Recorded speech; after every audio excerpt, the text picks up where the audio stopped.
नमस्कार दोस्तों, एक और ज्ञानवर्धक वीडियो में आपका फिर से स्वागत है। दोस्तों, महाभारत ग्रंथ में मनुष्य को भोजन करते समय कुछ बहुत ही जरूरी नियम बताए गए हैं। अगर कोई मनुष्य नियमों का पालन करते हुए भोजन करता है तो उसे आरोग्य के साथ ही सुख, समृद्धि और वैभव की प्राप्ति होती है।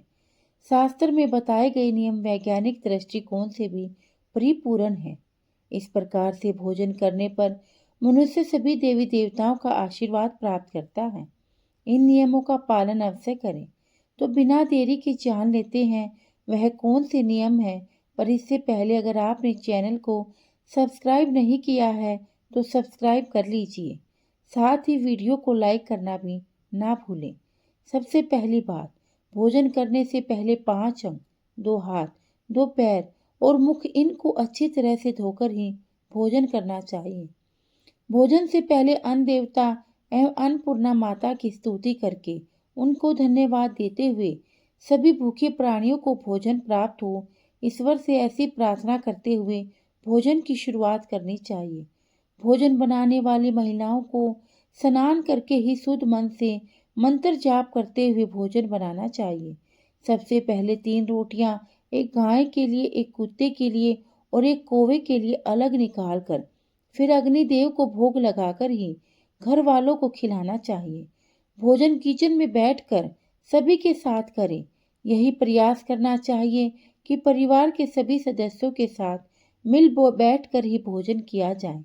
नियमानुसार अलग अलग भोजन करने से परिवार के सदस्य में प्रेम और एकता कायम नहीं हो पाती है। भोजन का समय प्रातःकाल ही विधान है, क्योंकि भोजन क्रिया की जठर अग्नि सूर्य देव से 2 घंटे के बाद तक और सूर्यास्त के 2.5 घंटे पहले तक प्रबल रहती है। जो व्यक्ति सिर्फ एक समय भोजन करता है वह योगी है। जो 2 समय भोजन करता वह भोगी है। तीसरी बात, भोजन की दिशा। भोजन पूर्व और उत्तर की दिशा करके करना चाहिए। दक्षिण दिशा की ओर मुख करके भोजन प्रेत को प्राप्त होता है। पश्चिम दिशा की ओर किया गया भोजन खाने से रोगों में वृद्धि होती है। चौथी बात, ऐसी व्यवस्था में भोजन न करें। बिस्तर पर बैठकर अपने हाथों पर रखकर या टूटे फूटे बर्तनों में भोजन करना उचित नहीं है। भोजन पीपल या वट वृक्ष के नीचे बैठकर नहीं करना चाहिए। परोसे हुए भोजन को निंदा कभी नहीं करनी चाहिए। खड़े खड़े भोजन करना भी अनुचित माना जा रहा है। जूते पहनकर या सिर ढककर भी भोजन नहीं करना चाहिए। जानते हैं भोजन कैसा होना चाहिए।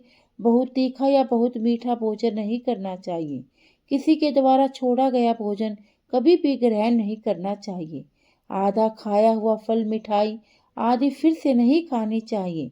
खाना छोड़कर उठ जाने के बाद दोबारा भोजन नहीं करना चाहिए। जो कोई ढिंडोरा पीट कर खिला रहा हो वहां जाकर भोजन नहीं करना चाहिए। पशु या कुत्ते के द्वारा छुआ हुआ भोजन भी नहीं करना चाहिए। भोजन में बाल गिरा हुआ भोजन भी ना करें।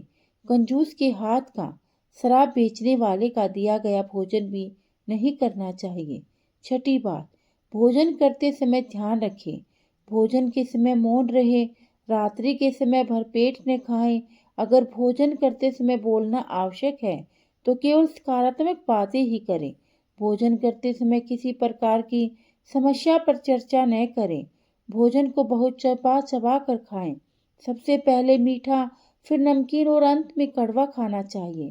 थोड़ा सा भोजन करने वालों को आरोग्य, आयु, बल, सुख, सुंदर संतान और सौंदर्य प्राप्त होता है। 7वीं बात, भोजन के पश्चात क्या नहीं करना चाहिए। भोजन के तुरंत बाद पानी या चाय नहीं पीनी चाहिए। घुड़सवारी, दौड़ना, बैठना, शौच आदि प्रकार के कार्य नहीं करने चाहिए। भोजन के बाद क्या करें। भोजन के पश्चात दिन में भोजन करने के बाद पैदल चलना चाहिए। रात को 100 कदम टहलकर बाई करवट में लेटना अथवा वज्रासन में बैठने से भोजन का पाचन अच्छे से होता है।